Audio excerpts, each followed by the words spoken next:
6 years ago in 2020, we started the Interludes Podcast, and now it is Black Music Month in June. Coming up on this episode of Interludes Extra Talk on Tuesday, it's Black Music Month, and we're celebrating, giving you some podcasting tips, and then celebrating one genre in Black music, gospel. And I'm so happy to bring my cousin, my beloved cousin and family member who also created the theme for the Interludes Podcast, which you're getting ready to hear right about now.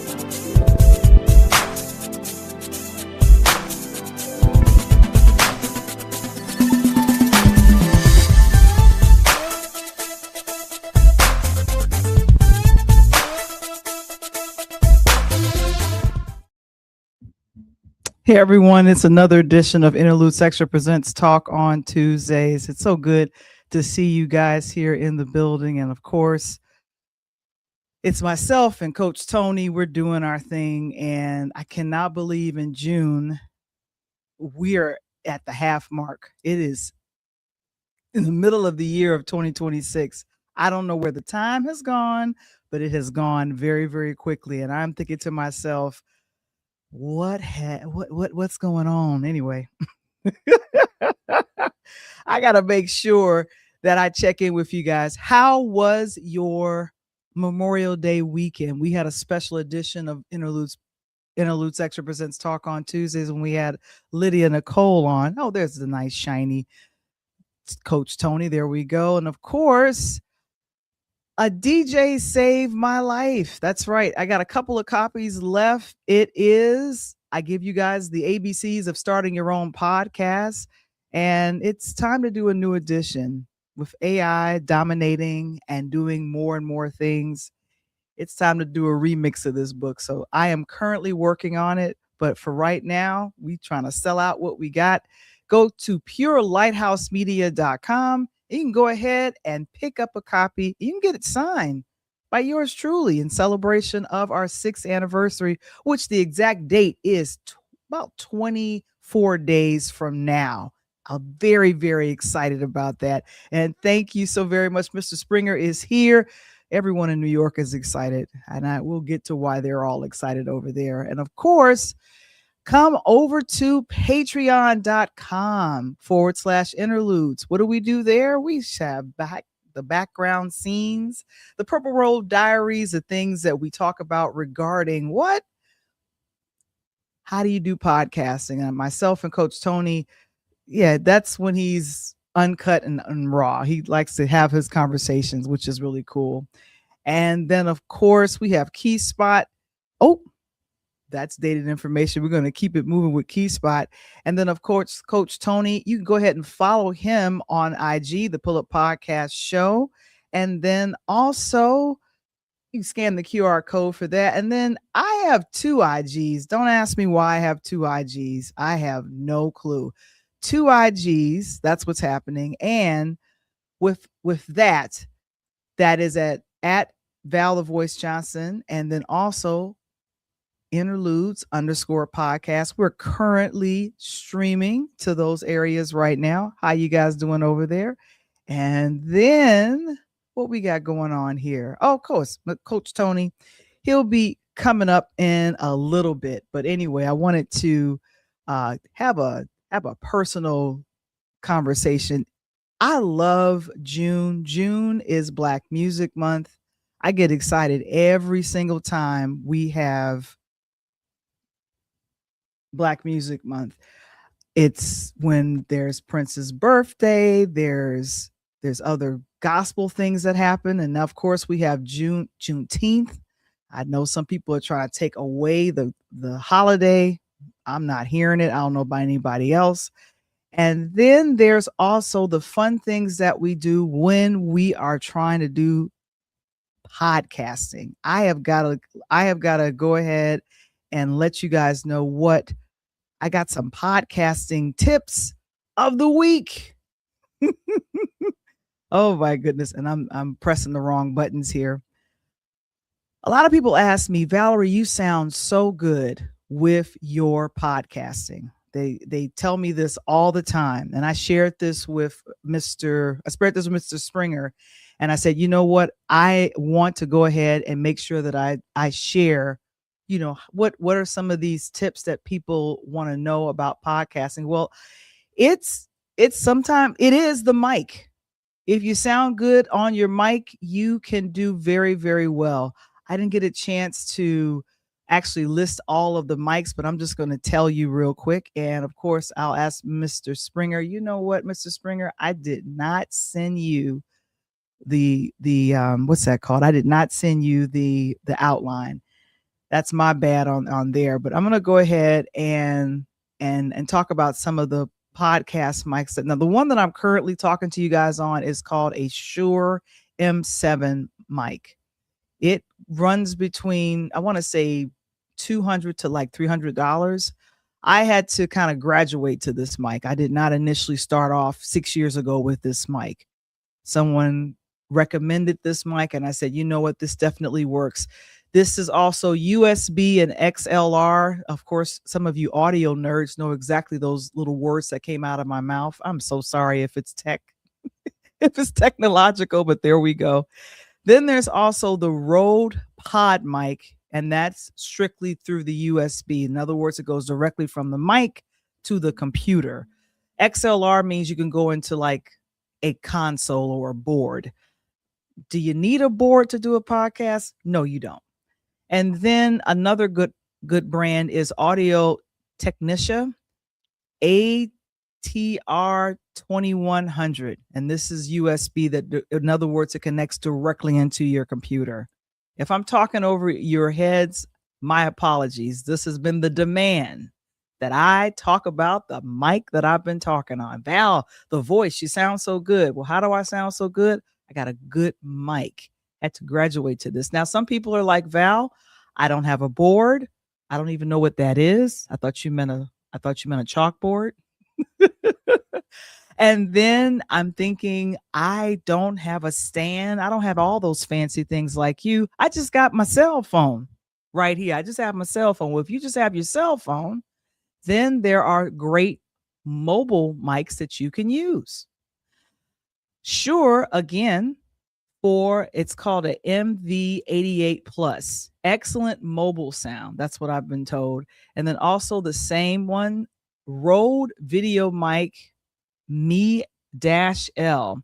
This is a compact mobile creator mic. If you're on the move and you see something, I was with someone this weekend and we were reviewing some things in a hotel, and she took her phone out and she just started recording. And I'm thinking, well, she must have a wonderful condenser mic to go with her cell phone. And then the last one I'll tell you about is a Hollyland Lark M2 wireless creator microphone system. Hopefully, you are looking into doing podcasting. And as we continue to share podcasting tips here in this space, we want you all to grow. And of course, we want to welcome you to the light. That's called the Pure Lighthouse Way. You go to purelightHousemedia.com and join us. You'll see a little pop-up box that says, welcome to the light. Put your name and your email in, and you can get all of these tips sent to you. And let me see who is joining me in the chat. Let's see who is joining me in the chat, because our guest is here and I want to get to that. And I think I see Coach Tony. What's up, Coach? What's up, baby? What's good with you? Hey, how you doing? It's good to see you. I wasn't on the screen, so I didn't see you. And I see I've been back there. I was doing jumping jacks in the back, throwing out yellow flags, yield signs. I don't need you. Let me tell you something. I don't know what you've been telling them, but I use an AMD8 DJ microphone. Love it. Everybody I talk to love it. I got the color codes on it. I got a Shure mic as well, but it's AMD. And for those that want to get into some podcasts and stuff, use a good system, Also from the DJ world is good. Focusrite, the Focusrite 4. If you haven't seen the Focusrite, you need to take a look at it. It's dope. And it's very inexpensive. And I'm telling you, some of the mics that people are trying to figure out, they're like, Val, I just want to just sound good while I speak. I don't want to spend like hundreds of dollars for a mic. And I was saying this earlier before you got here. I graduated to this mic. We are celebrating 6 years of the Interludes Podcast. Exactly. Didn't you graduate up? You didn't start. You used to tell me, Coach, I love you, but you got to get your mic. You can't be coming through that telephone like that. So I waited. I got me a little bitty mic. The first one I got, I think, was like a $49, $50 mic, and it was okay. But then it started, you can hear the bleed over, kind of like if you got a good singer who's singing real good. You can't tell until she blows or he blows that, oh, and then you start hearing it crack. And then when I moved up to this AMD8, man, it's been dope because I get a touch the back of it. If I'm DJing at night sometime, I turn the lights off. It lights up for me. I can touch it with my hand. I got the volume controls right there, the tone and the bass. And then when I put that Focusrite on it, and I went and got that Focusrite, and I had several people ask me, man, you don't use that? I'm like, man, you need to use that as a decoder. And it was very easy to hook up, mic to mic. Man, I've been using that ever since, and I'm glad. It's been great. I know. And of course, ladies and gentlemen, Coach Tony got podcasting tips for you as well. But of course, on a DJ level, because Coach Tony is also a DJ. Last night, a DJ saved my life. We got a big party to do this weekend coming up, you know what I mean? So just came off doing, congratulations to those people I did a party for to graduate in Nashville, getting ready to go to North Carolina A&T, HBCU. Did one for Tennessee State University and for MTSU. 3 weekends in a row, rocking the party, little house music, little stepper set, little old school R&B. I'm back in the groove right now, Val, and it's June for Music Month. What? I know, Black Music Month, that I was looking for the Soul shirt tonight. Look at this. Well, wait. Well, let me see. Well, let me back up and see this real quick. Let me change the view. Yeah, stand up. Let's see your shirt. Go ahead and model for us real quick. Let me see that. Bam, bam, bam. Janita from Bermuda is in the building. What's up? Bermuda's in the house. Man, Jay Beezy better be checking in with us. Hey. I know. Well, you know what, ladies and gentlemen, this podcast is brought to you by, I've been waiting to say that for years, the Unlocking Greatness Retreat. And we're going to learn a little bit about that right after this. Oh, wait, here we go. Hello, you all. My name is Zenja Glass, and I just want to welcome you to the Unlocking Greatness Retreat. You may not be aware of this, but the world is waiting on you right now just to show up. We're waiting to be blessed by what you have to offer. And that's what this retreat is all about.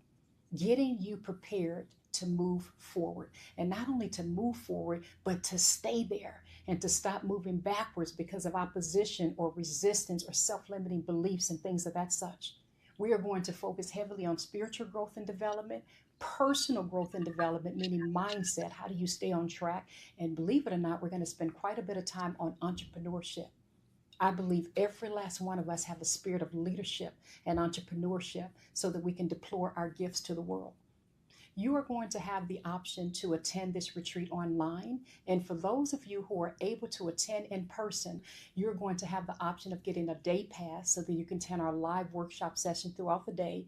And you also will have an option to get a VIP Builders Roundtable pass to attend the session that I personally will be leading that evening. Imagine an amazing Builders Roundtable session with leaders, entrepreneurs, those who are looking to expand and grow their programs, and those who are looking for those intimate moments where we can sit and have discussions about not only how you're doing, but what truly is what's been holding you back from moving forward and presenting these gifts to the world. And that's all of the part of the VIP Builders Roundtable we're having later that evening. I love you all. I'm looking forward to meeting many of you. The world really is waiting on you. And Coach, I want to let you know that I will be speaking at this retreat. I will be on the panel to talk about podcasting tips. And of course, I want to thank also Xenia Glass for allowing us to present Unlocking Greatness. You can go to unlockinggreatness.com/events, and they have the virtual option, Coach. So I'm excited. I talk to you about one thing. What you want to talk to me about? No, not you, Xenia. I love y'all. What's up with this purple, man? What do you mean? What's up with the purple? What do you mean? What's up with the purple? It look good on Xenia. It look beautiful. I love your outfit. It blended right into the lavender. Now, come on. Now we gotta get some rolls or something. Rolls would have been perfect. Coach, I need you to come real close, baby. Come on, come close to the camera. Come close to the mic. Here we go. She the sponsor. If she is in turquoise looking with pink, I'm gonna need you to straighten yourself up, baby. I got you. Okay, we good. Baby, we good? Baby, we good. All right, there it is. Thank you so much, Mr. Springer. He's put it in the chat for me because I got him the outline. Thank you. Man, that sounds like this is going to be one hell of a retreat. That's coming up with this weekend, next weekend. It's coming up next weekend, and it'll be in Chicago. What's the location again? You have to go to unlockinggreatness.com/events to find out exactly where. I went to the hotel. It is, I don't want to say which hotel it is because I'm just saying it's going to be downtown. No, it's going to be near O'Hare because a lot of people are flying in. So that is good. And thank you so much. If you want to learn a little bit more about the retreat or book a clarity session, please go to unlockinggreatness.com. No events. But I want to make sure that I took care of that and we take care of that. And of course, yeah. Mm-hmm. The crazy part about it is, remember I told you we just did our Unlocking Greatness in Nashville? I guarantee you they're part of the same summit. I guarantee you. Remember I told you I had a blast about a month ago. I went to this Unlocking Greatness. It was about 85 people. It was incredible. I met all different type of people, different backgrounds, including some people in the podcast world and whatnot. And I'm wondering, and we'll table that for later on, but I'm wondering if they know the same people. They might. Now now let me. Oh, and Janita from Bermuda, she says that's awesome. She says she sees Queen Bella and baby, what's up? And Laverne are in the house. Good to see you, ladies. Of course, give us a shout in the chat now, Coach.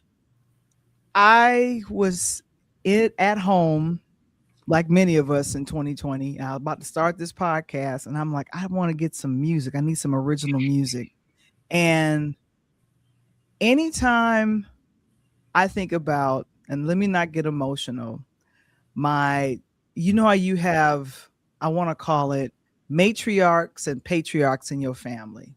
Your great uncles, your great aunts, your grandmamas, big mama, them type of people.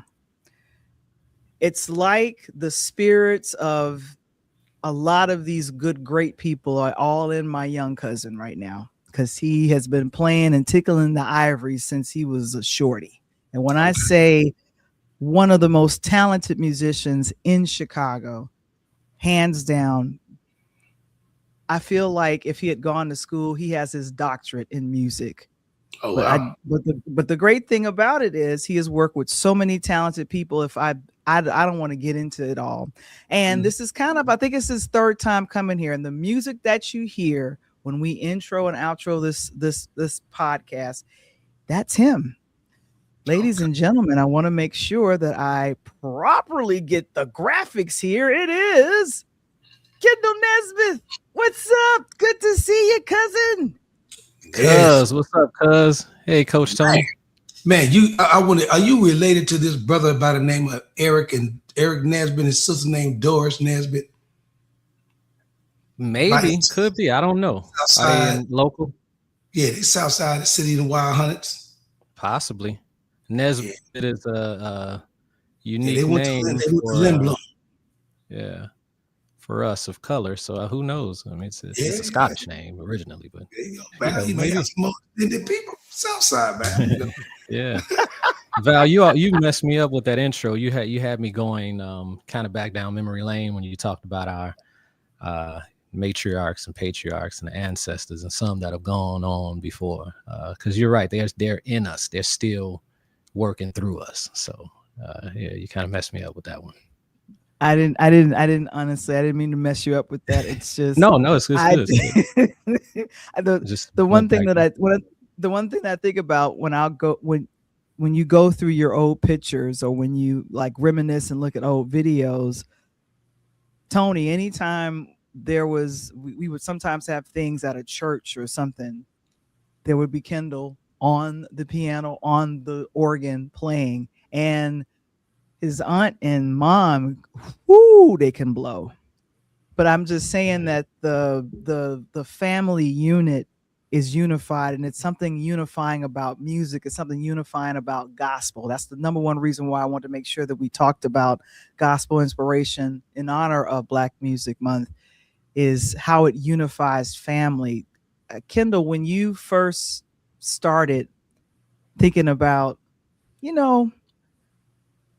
I love music. I'm thinking about I love music, but when you were thinking, let me start playing. People sometimes pick up a guitar. Some people pick up a banjo. Some people might pick up a flute or a horn.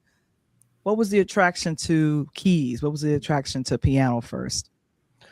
Initially, there was no attraction to piano. I thought it was hard. I didn't think I would be able to play it. I started playing drums and singing in the choir a little bit, but I love drums. But out of a need, as you may know the story, Paul, your great uncle, the late Reverend Dr. T.A. Douglas, my granddad, we struggled keeping musicians. And so it started to kind of frustrate me. So I just started to mess around on the keys, and he picked up that I had an ear because I would back him up.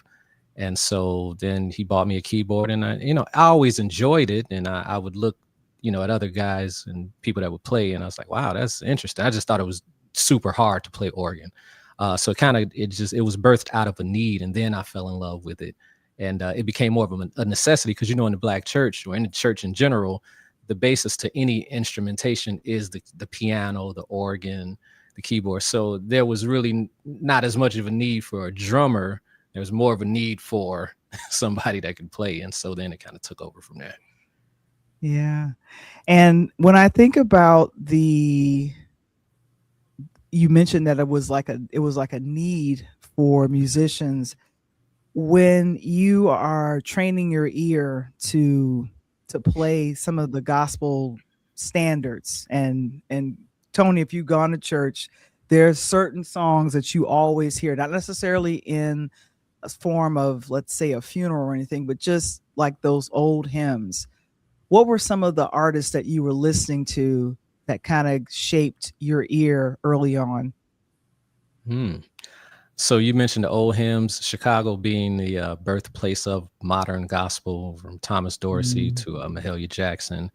And so, of course, Amazing Grace and, certain hymns, even moving kind of more up to date with Andre Crouch and the Thompson community singers from Chicago, Reverend Clay Evans and his choir Fellowship, Dr. Charles G. Hayes, the Clark sisters, the Caravan, so Shirley Caesar and Albertina Walker, and, different people. So you kind of those were sort of staples when it came to really playing and absorbing gospel music, which is essentially the good news. I guess that's the definition of gospel, good news.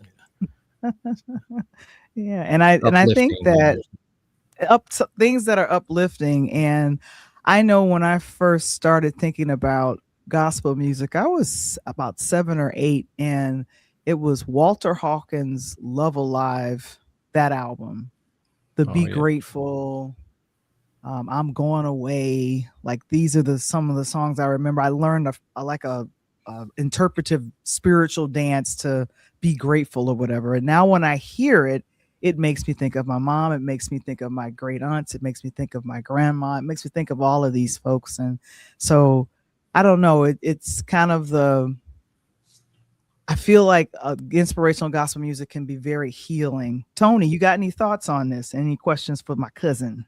Man, Nez, I was going to ask, I'm a big house DJ. I was there when the house was originated coming through Chicago. late 70s, early 80s, it just took off by storm. Fast forward, now I get a lot of, I wouldn't say arguments, but more small debates on people, whether they like / gospel house or something of that nature. Do you see yourself as your musician, possible producer, or whatever, when you see these people that are playing gospel house music, because it all kind of derived out of what Kirk Franklin kind of put out there early on, and now it's going to another level. What are your thought processes of that? Or do you don't mind because it's art form? It's an art form. I love it. It's expression, and you're supposed to take the gospel out into the world. That's the point. So I love house music. I'll tell you, I've been in clubs where they're doing house music. Terry Hunter is a good friend. So, when he would spin, when he got into that house, into that gospel pocket, and mixing in the God, it's all soul. So at the end of the day, man, there's a movement. You could see people catching the spirit in the club. Yes. You know what I mean? So I think it's all connected. Yeah, for sure. Well, that's good. You tell T Hunter, man, we trying to get him up on I hit him up, man. I got him on the gram, him and Mike Dunn. I keep and Mike. Mike Dunn is another one. Yeah. And my boy Mike MF in Love. I'm representing his little niece, on my business that I'm doing. But yeah, I love T Hunter. I've been with T Hunter, man, since he was in 50/50 Square doing a 50/50 club back in the day at Hyde Park. Oh yeah. No, when they first started the house picnic, the Chosen Few, was small. We were going to hang out over in the park, and it was they're just friends and family coming to barbecue. Now it blew up. So yeah, it's crazy now. Oh yeah. So no, I think it's all connected. Yeah, and I think when I hear certain house tracks, I instantly think of gospel music, because it's just sometimes it's that inspirational music or inspirational lyrics that just kind of come through, and then of course it's against hard beats and sometimes just something that's kind of repetitive or whatever. But I've always loved how I've heard this story. I think of the Clark sisters. I think they were getting ready to just slow down from doing music back in the 80s, Tony, and they came out with "You Made My Day." You made Stevie Wonder day. Riff kind of. Yeah, exactly. And they were getting ready to not stop. And they said that song got so popular, it was being played in clubs. We're talking late 70s, early 80s. Mm-hmm. Yep. So and Tony, anytime you mention house and then gospel, I feel like they almost run adjacent. Sometimes it kind of goes in this direction, but the inspirational, one of my favorites is Follow Me. But I just love the message of that. And it's just really good. I got a question for you. Jason is asking you this question. What has been the most profound door God's opened up with your gift and the biggest impact has been made in your lives to touch? Oh, wow. There've been, great question. Been many doors. I think the ability to share your gift on a national and an international stage, where there are recordings that people can point to and say, hey, that's your music, that has crossed the genres, which is another good thing about gospel. Gospel, I feel, is the basis of all music. Even when you go to CCM, contemporary Christian music, you'll hear elements of country, rock, of course, soul, funk, jazz, blues. Gospel is going to pull it all in. So, kind of getting back to the question. Yeah, I think the being born in church, and that being my experience, and then kind of merging those ingredients into whether it's R&B music or, jazz, it could be anything. Some of the commercial stuff that we do that you hear, that's all gospel, soul, that's that undertone. So I think those doors where, this little kid from the West Side, a storefront church, right, music is now being heard across the world. I've touched people in various ways because of being on different projects that the masses can enjoy and receive. So, that's good. What's been the probably the most disappointment from opposite end to the other end of the spectrum, and not necessarily disappointment, just in the gospel world in terms of the music, because everything has its highs and lows. Everything comes and it goes. House music, as you know, was big. It fought disco, late 70s, early 80s. Then it exploded. Then rap came in, hip hop came in, and then all of a sudden, house music made a comeback. It was still underlined and was real big over in Europe, but now it's making a comeback. And I was telling Val, they said by late 28, 29, houses will be the number one genre worldwide again. When you look at gospel music, and as you say, it's kind of like the undertone of music when you kind of scale everything back and all that. Have any part of it as a producer or a music person has been very disappointing, whether it been the artists as of late, or maybe it's kind of fallen off because it really was out there during Kirk Franklin time, and then when Kirk kind of burnt through his albums, gospel music was still there, but it wasn't hitting like it normally was. I think, and this is layered, but we're talking, so this is a podcast. Let's get into it. I think it's what happened to gospel. It started to get probably a little more commercial. So gospel wanted to chase radio, chased mainstream, and so it may have gotten overproduced, and they start following trends of kind of more, as they say, the secular artists kind of pop mainstream radio. Versus back in the day. And this is something that I deal with young people, coach, mentor, show them. And they say we like the old school, even R&B, like, my kids, they say we like old school R&B more so than like the newer stuff, because there was a different kind of soul. And there's this debate going around, kind of Jermaine Dupri is talking. It's like, well, people ain't raised in church no more. That's why, people they didn't go to church. They didn't get that spiritual experience. So you don't hear the church in the R&B anymore.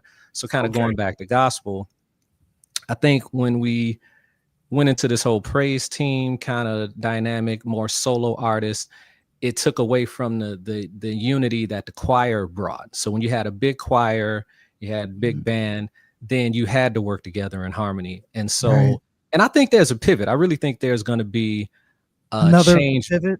Yeah. And people want kindness. I think, when you deal with kind of what's going on in the world, social media, people really want to get back to decency, kindness, loving on one another.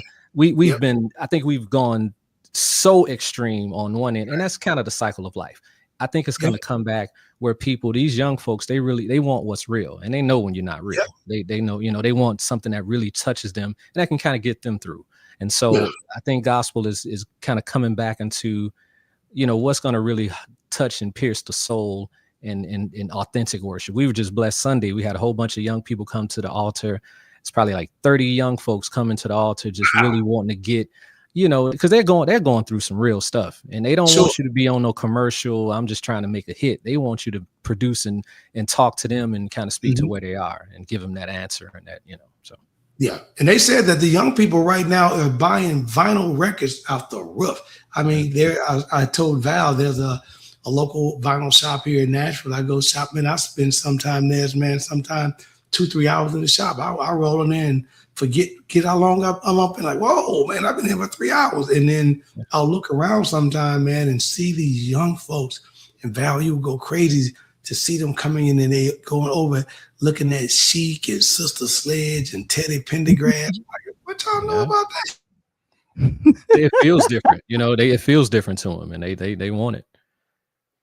Yeah. And I think what's most important is that we kind of have this return to gospel. We have this return to being raised in the church, or just kind of that and redefining what it means to be there for someone, the neighborhood be there for you, where I was a latchkey kid. So the entire neighborhood looked out. See, the neighbor looked out for you. And if you got out of line, they had permission to, whip that tighten tail back up. Tighten straight right on up.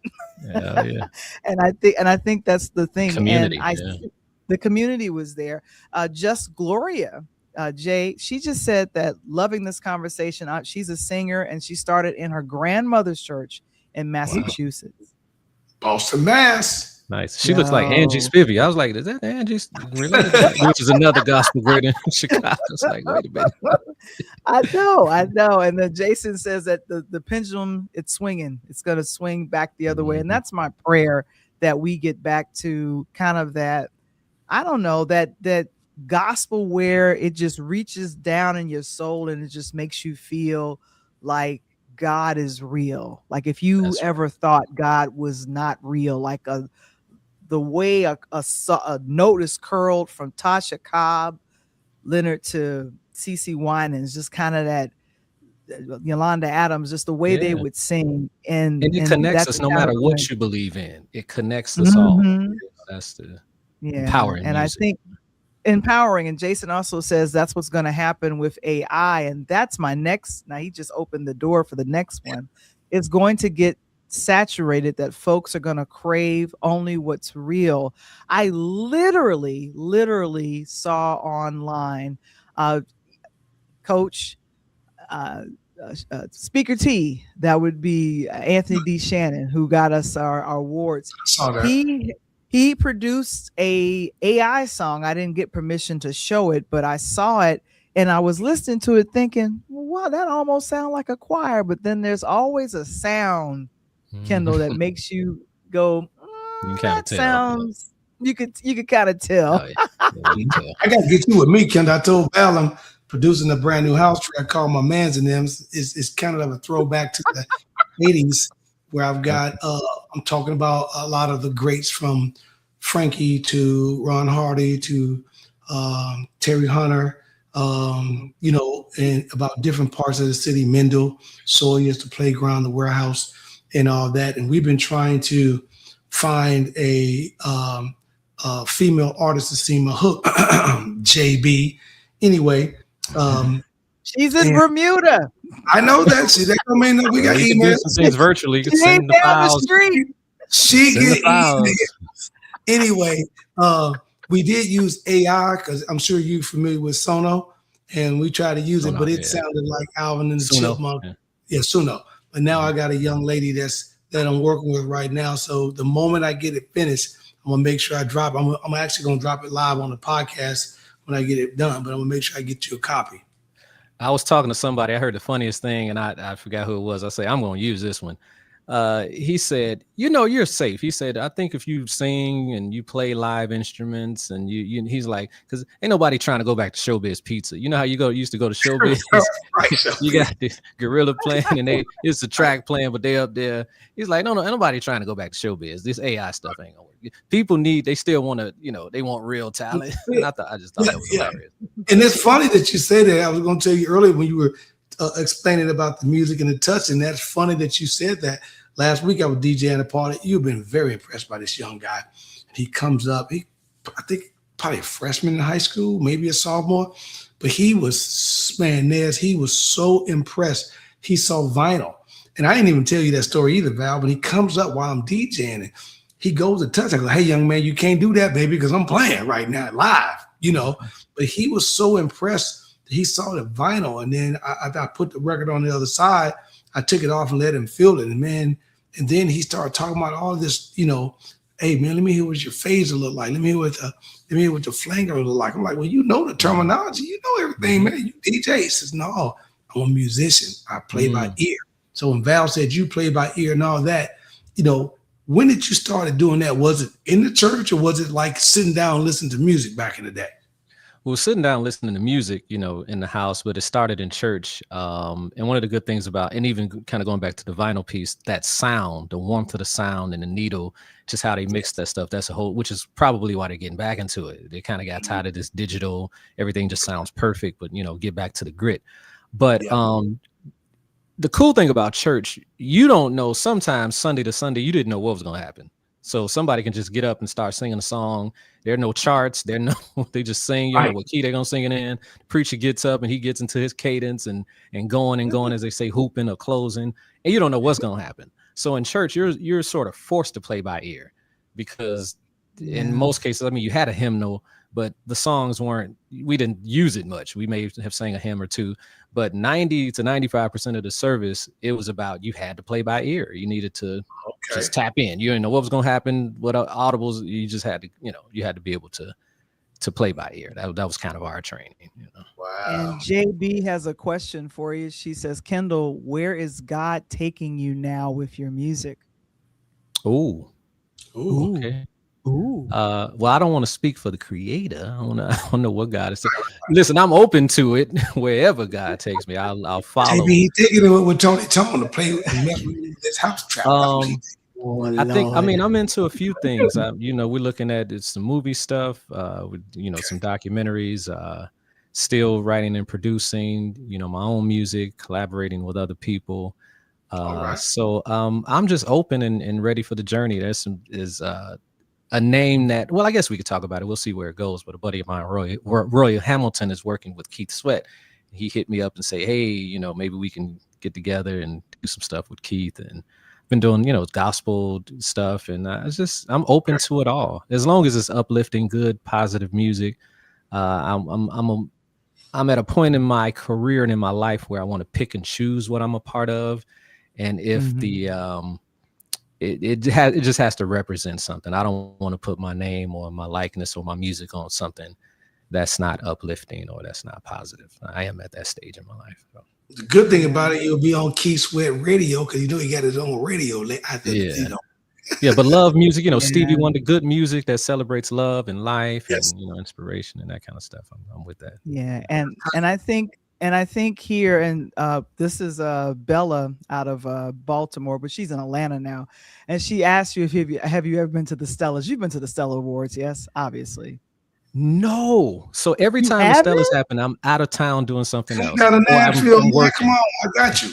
It's so funny. Like I want to go, but every year I don't know why. What it is. I'm always booked during the Stellas.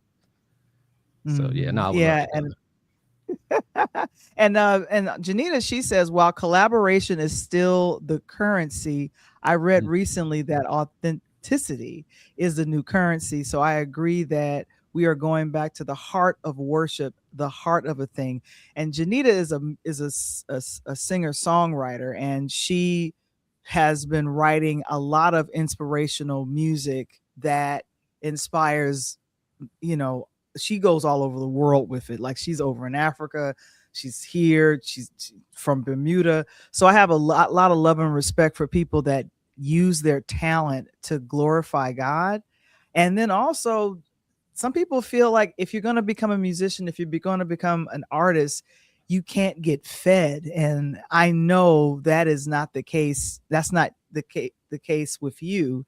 If you were to encourage someone that is thinking artistry, that is thinking, I want to become a singer and songwriter, and like, what would be the blueprint or the layout? Because it's much different than it was when you first started. It's weird. Like you started however many years ago. Yeah, now 90s. It's different. Right. The 90s. So like it's totally different. So what would you tell someone or any of the kids that you teach, if I want to go into this, where would they start? I think be open. You all mentioned podcasting, so kind of owning your content, being deliberate about it. If you're going to show up online, how are you showing up? So ownership, tapping into maybe doing your own videos, your own promo.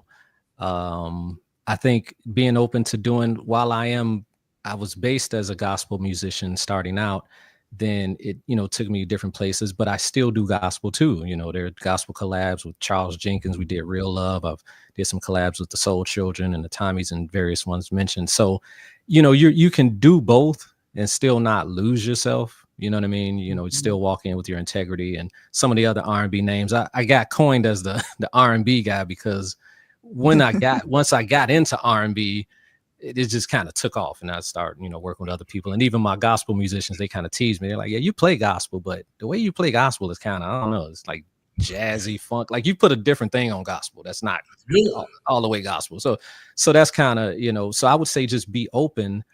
Don't pigeonhole yourself or into one area, but be open to, because you just never know where it may come from. And just be ready, be professional, work hard, and be able to show up in whatever room, that door will allow you to show up in. So, what's been one of the so let's say surprise artists that you had no idea that you were going to work with, that you ended up working with, and it was a good collab? Surprise. Well, while I knew I was gonna, had no idea, and this is a sensitive topic because something happened with the credits, but I ended up doing a song that Michael Jackson recorded called One More Chance at Love. So R. Kelly wrote the song. I was working with R. Kelly at the time, and we were working on a number of, during that year, it was like Jennifer Lopez and Kelly Price and Ron Isley. We were working on everything. Like, I think it was like 2003. So Michael Jackson called R. Kelly. He had done You Are Not Alone. And so he was working on another album. We sent him 5 songs. He liked the one that he picked was One More Chance at Love, which I did the music to, the keyboards and stuff. So I had no clue that, everybody, it's the dream is always to, if you're doing music, Michael Jackson is the one to work with. And that just kind of happened. And it was a little disheartening. So that was going back to another question you asked earlier about being disappointing. When I went to the CD, it's like, oh, I'm going to see my name in the credits. And then something happened. We ended up talking to lawyers and going back and forth. Then he passed away and his estate was getting sued and all of that. So, we're kind of visiting maybe, and it's funny because the movie Michael kind of all brought it back. So we may visit, seeing if we can rectify that. But it's just so much when you're talking lawyers and that against me, so I don't know. Yeah. We'll see. Yeah.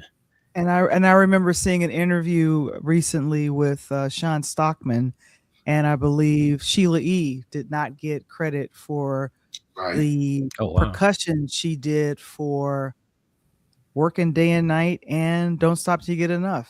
Stop till you get enough. These things that she was, there was a way she was playing like bottles or something, and she described how she generated this sound, and she was excited, like, oh, I worked on this. I want to see my name in credits, and it didn't happen. And so I know that's very disheartening when some of those things happen. I think one of my, this is not a gospel artist, but one of my favorite artists is Stevie Wonder. Absolutely. I'm telling he's Tony, he's the blueprint. When you can play the song As from Songs in the Key of Life, which to me is one of the best albums of the 70s that was ever recorded. That's just one of the 3 of all time. So when you play the song As, and you can mix that into anything, and then there's this gospel, underbelly of that song, we all know, when he starts singing like that, I'm like, he sound like a Baptist preacher at that point. But I don't know. He's churchy for real. Yeah, it's extremely churchy, and I think love's in need of love today. If there were other gospel artists that come to mind, which ones would you also consider to be the blueprint? Gospel artist, I will say, you kind of need to break it up into categories like the choirs, solo artists, groups. But, exactly what I'm saying. But I think if you say like just a solo gospel artist, I don't know, Marvin Winans, I would kind of put him there. Since you mentioned Stevie Wonder, Marvin Winans he can sing his face off. Marvin is like the blueprint as far as a voice. He can write, he can play, produces. So Marvin Winans would probably be, and then you can maybe even throw like a Fred Hammond in there because he does sing plays. You almost can throw Kirk Franklin in there. He doesn't sing, but he does everything else. He sings good enough. But he produces. Little John. He's like. He's not the Little John of gospel. I know you're not saying that. Man, Kirk is the Little John of gospel. Little John. But when you look at choirs, I have to say Reverend Milton Brunson and the Thompson Community Singers, because they produced so many of our like gospel's biggest hits. They're right here in the backyard, in the west side of Chicago. But so much good music came out of there.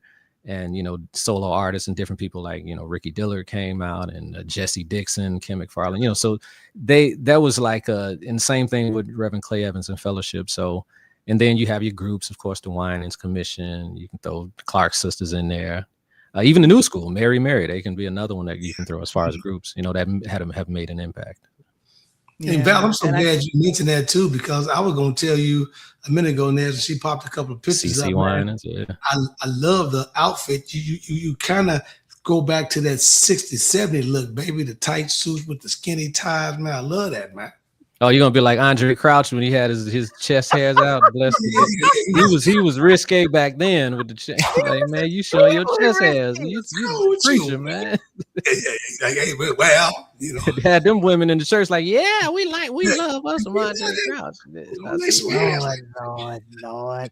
I know I used to love BB and CeCe Winans, and that's the reason why I have her picture up. And Janita even mentioned CeCe Winans, but she to me was kind of a blueprint of making music almost inspirational and gospel. When I think about I'm Lost Without You, I had no idea that a lot of the music that they recorded, and I'm talking their early albums, right, was talking about God, because they never mentioned it. You know, Addicted Love, you know, I'm like, are they and talking that was about deliberate. God? Like that was, The delivery was always a little bit different. And I think we could always credit Kurt Franklin to kind of the new school of gospel. But I know recently he has been heavily criticized for how he performs, in the same way that you just joked around about Andre Crouch showing his chest hairs or whatever. But I think is that a fine line that gospel artists have to walk, and making sure that they want to attract people to the word of God through music, but then you don't have to. If I'm trying to attract people to it, should I mimic the world, or should I still have a standard of how I present myself?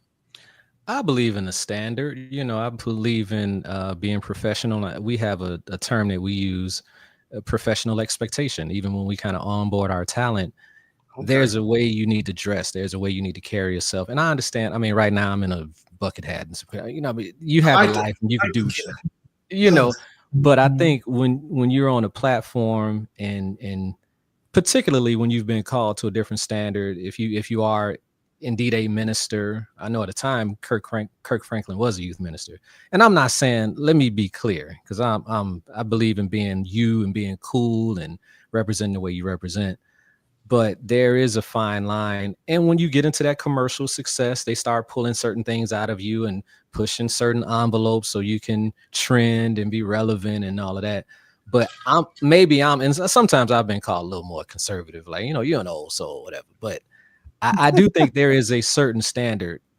Sometimes I feel like, you know, there is a line that's crossed, and when you have to question it, you know, when you're like, I don't know, then you probably crossed the line. It's like, maybe you didn't need to do that. All the other stuff was cool, but when you did that, just you've hip thrusting and okay, you know, because now you got to read the audience. Maybe somebody could be struggling, and now they're not really paying attention to your message, but they're looking at a part of your body that they probably shouldn't be focusing on, if your message is one thing. So you got to be careful when you're doing gospel. Now, if you want to do R&B and go out there and thrust and hump and sweat on women, and I mean, that's what you do. But when you're doing gospel, it's no different. You better talk to Keith Sweat. You better talk to the Sweat man. Well, Sweat's gonna do Sweat, because that's what he does. Right. Sweat gonna make the microphone. Like, this is what I do. This is what I do, man. He got him calling in the other night. One of the ladies on the radio had a confession. Like, come on, Keith, it's on the radio, baby. And if I've noticed that a lot of R&B or other artists have radio shows. There's a lot of folks that have radio shows, and I think that it's like life after your big hits, or life after your, you know, after you tour or whatever. Because I feel like the vast majority of artists, even to this day, Tony, they make their money by touring. They make their money on the road. Like, speaking of Sweat, he's an incredible businessman. He's got a lot going on, to your point, where, you know, he made that shift and now he's into a whole lot, which is, you know, it's working for him, you know. Yeah, unfortunately, I lost my cousin, you know, years ago, but used to work directly with it. And Val just brought a good point. I was going to ask you as well. You know, do you enjoy working with the groups of yesteryear as opposed to the new groups that are coming out, the groups that you know that are already personified and out there and people love them, and kind of helping them still keep that fire burning? Because you look on the R&B side of the house, and I was having a conversation with somebody the other day. They were asking me questions about when I was in school back in the day, me and Val was coming through the the artists and this and that. And I was telling them, and I said, think about it.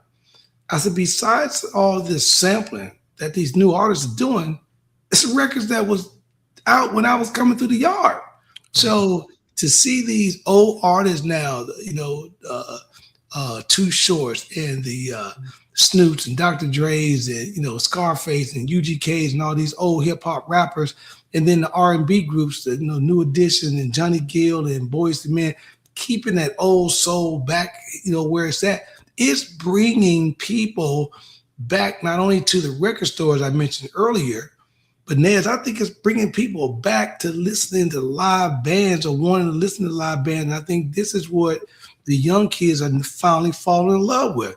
They had an artist, it was a pop artist, I can't think of the name of it, just left Nashville not too long ago. And they said 40% of the audience were young kids between the age of like 19 and 25. It's like amazing. Yeah, no, I like working with both. I'm 46, so we have children as 20, 19, and 15.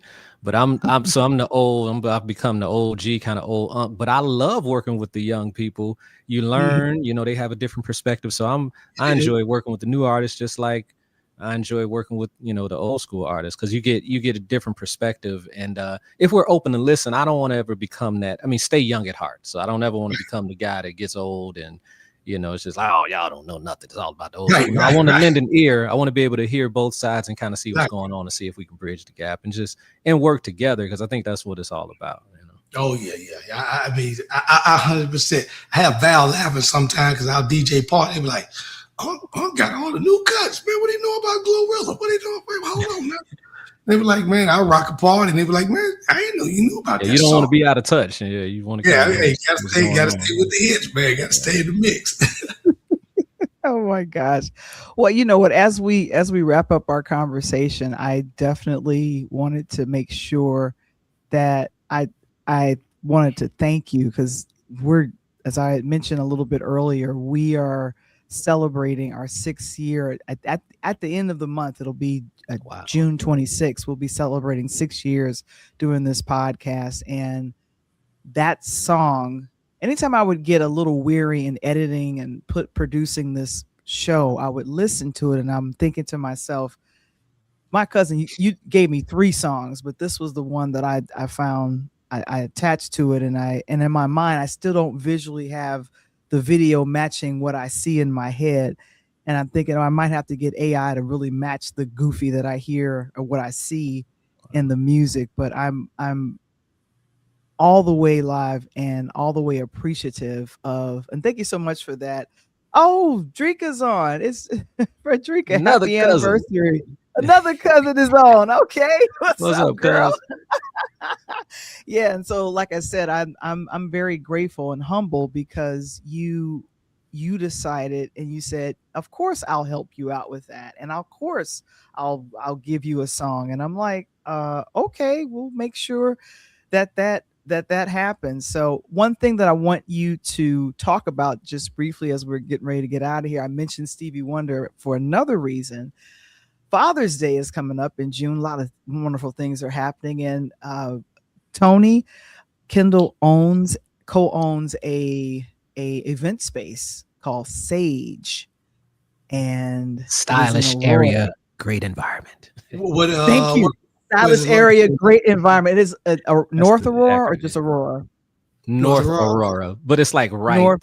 Yeah, but it is North Aurora. So, I wonder, man, Nez, have you worked with my Ken folks, DJ 33 and the Third, Chicago's own? I have heard of him. I think we have crossed paths and did something. Yeah, but I've heard the name before. Father's Day we're doing, as you have the flyer up. It's going to be a Stevie Wonder theme. So all Stevie Wonder music, spinning, dinner, fellowship, drinks, have a good time. So, and it's called Sir Duke. For the Val, make sure I get this right. Tell a few of my folks to go out there and check it out so they can support it. It's going to be a good time. Yeah. Okay. Yeah. And like I said, this has been what was fun earlier this year. They had comedians come to Sage, and I think I came twice, and it was good to see some of the family members there, but then to see I don't know, just I saw Kendall DJing, Tony. He did very, very good. Okay, You would be proud. You would be proud of him. No, you got to do everything. That just kind of happened because it's like, hey, we're trying to save some money. Tiff was like, music, you be spending and messing around at the house, so why not? So I was like, okay. So that's kind of how that. Was that the time was that the show, Val, that you went out and you did the comedy on? No, I didn't do the comedy. I didn't do the comedy there, but good gracious, I everything is happening. I saw a paint and sip. Like there's a lot of great events that are happening. Yeah. If they weren't so far away, because I am in deep South Chicago, almost at the Indiana border, and you guys are west. And it's closer to us. And then we wanted to provide something for the people out here, so they don't have to go all the way to the city. You know. Yeah, I know. And get 80 across, girl. What them, man? Val has a lot going on too. Exactly. And then we had $5 a gallon. So I'm a little upset about it all. Now, this is a blessed family. Our family is talented. We got family. This is a blessed family that we got all kind of stuff. That's beautiful. That's beautiful. Everybody. Now, just before we got on, unfortunately, I had gotten the news about one of my favorite, People Bryson. I heard that he was sick, but I wanted to make sure that I mentioned this. People who is known for music, him and Roberta Flack did, and just kind of was he from Chicago? Roberta Flack was. Roberta Flack. Yeah. Oh, yeah. I'm trying to bring up his name. Why am I forgetting how to spell his name? Peebo. Okay, there we go. Let's see. So they confirmed that he had passed. And tonight I celebrate my love for you. That was him and Roberta Flack. And then Can You Stop the Rain? That was one of my favorites. Beauty and the Beast. And I think what happened, according to People magazine, he had suffered a stroke, and his family released a statement confirming that he had unfortunately had passed. Transition. He was 75. 75 years old. Yeah. Mm-hmm. 75. Yeah. So born April 13th. That's Orland's birthday, and my son's. Really? Yeah, I didn't know that until looking it up now. Wow. Yeah, so he suffered a stroke, and then some time later he ended up going ahead and passing. But I have seen him perform live here in Chicago a couple of times. He's anyway, I love a lot of his music, but I just wanted to make sure that because we're talking music, I did not want to close the show without acknowledging his passing. So I just wanted to go ahead and do that. But Coach, I didn't know that. Tony, yes, Coach. I mean, this is like in the family. Yes, I mean, Cuz, can I do this? Because I saw somebody in the comments saying, can they hear some of my music? Yeah, so I do have some music on all platforms. Show the World, that's one song. And then I have another song called Feeling You.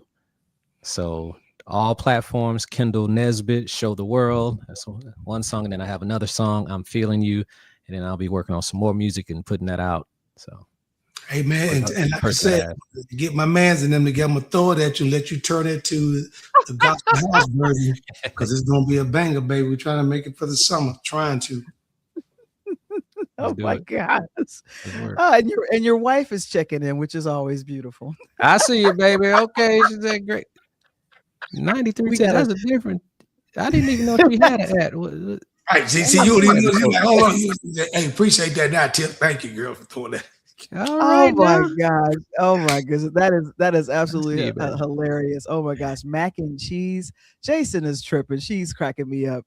If you have followed the world to attract folks to God, it's like showing up with mac and cheese made totally out of Velveeta. Okay, wow. That's a hood cheese, but I feel you. That's the hood cheese, very much. And Janita wants to follow you because she's a songwriter. Show the world, and I'm feeling you. I will check it out. Janita will check it out because she loves this. Appreciate Kendall Nesbitt, thank you thank you so very much for coming on and showing some love and appreciate like I said, Coach loves you. He's definitely gonna drop you a demo. I don't know how and why that's gonna happen, but that's what he does. Hey, Kendall already told you, man. See, Val think it's joking until when it drops out, she'll be like, "Oh, damn, I didn't think you was tripping," but we are done with everything. Matter of fact, I don't even know if she told you, Nes. My nephew, like you did, dropped my track for the Pull Up Podcast show. He's a hip hop artist. It's a banger. So he's the one that's working with me on everything there. And we're completed. The whole track is done. We're just putting trying to put the vocals in right now. Nice. All right, cool. And I'm gonna need some podcasting tips. I'm gonna call you myself. To okay, well then make I can get my thing together Make sure that you do. Yeah. And of course, if you are in the Chicagoland area, go ahead and check out unlockinggreatness.com/events for the Unlocking Greatness retreat here in Chicago. It is at a hotel in O'Hare. I will have more information as it to come. And Necessary is the book that Xenia Glass wrote that I have read. I got a whole podcast on her. So, but like I said, faith, leadership, and entrepreneurship and execution. And so if you guys are here or if you are out and you need to zoom in, you need to see it. I'm going to be one of the panelists on this. So I'm very, very excited. And we love our purple. Us church ladies, we love our purple. A DJ saved my life. A DJ Saved My Life is available at purelighthouse.media.com. Scan here to order the book, and then we're going to wrap it up with the Pull Up Podcast Show. Man. Please go ahead and follow Coach on IG at the Pull Up Podcast Show. And then the last thing is, we are live. It is June 2nd. It's going to be Black Music Month all month, so we will have a wonderful time. And Janita is going to be joining us on the 16th to talk about the new music that she has coming out of Bermuda. Nice. Yes. I'm excited about that. People, but she wearing red in that flyer. You peep that? Who's wearing red in the flyer? Who's wearing? And on that note, I'm gonna ask everybody. Kendall, stick around for just a little bit. I'm gonna ask everybody to go ahead and put the two fingers up, because that's what we do. Peace. Peace. How do I do this? Oh yeah, there we go.